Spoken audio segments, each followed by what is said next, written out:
আসসালামু আলাইকুম আরহামতুল্লাহ বরকাতুল। আশা করি ভালো আছো, সুস্থ আছো। আলহামদুলিল্লাহ আমিও অনেক ভালো আছি। আমাদের মুর্শিদাবাদের একটা যুবক ছেলে 20 থেকে 21 বছর বয়স, তাকে খুন করা হয়েছে মেরে। তো আমাদের মাননীয় মুখ্যমন্ত্রীকে বলবো, মমতাকে, কি এগুলোর ব্যাপারে আপনি অ্যাকশন নেন।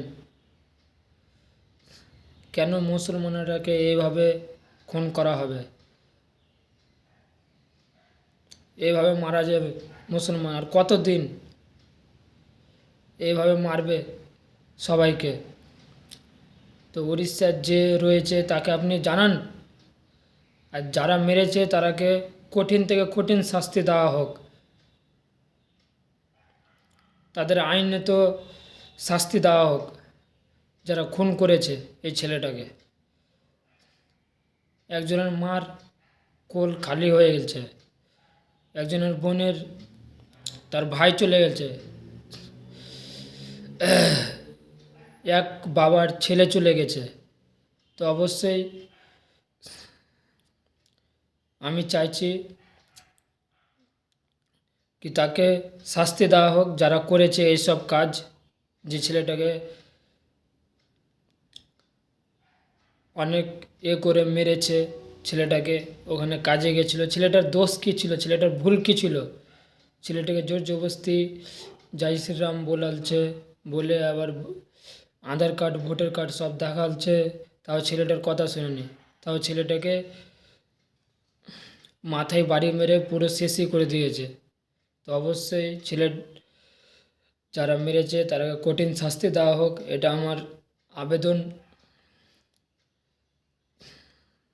আর বেশি করে ভিডিওটা শেয়ার করবে, যেন মুখ্যমন্ত্রীর কাছে পৌঁছে যায়, দেশের প্রধানমন্ত্রীর কাছে পৌঁছে যায় আমার ভিডিওটা।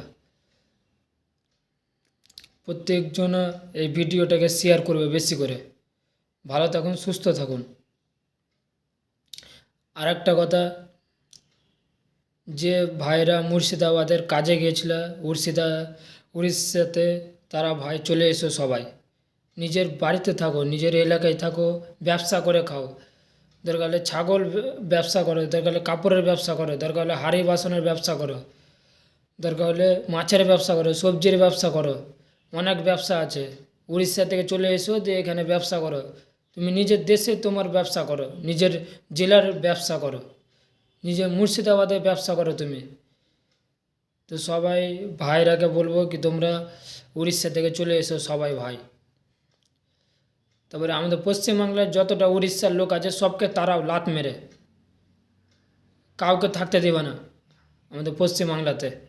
সবকে তাড়াবা উড়িষ্যা থেকে, উড়িষ্যাওয়ালাকে। তো ভিডিওটা প্রচুর শেয়ার করবে, যেন দেশের প্রধানমন্ত্রী, মুখ্যমন্ত্রী সবার কাছে যেন পৌঁছে যায়। ভালো থাকুন, সুস্থ থাকুন, সাবধানে থাকুন। জাযাক আল্লাহ খের।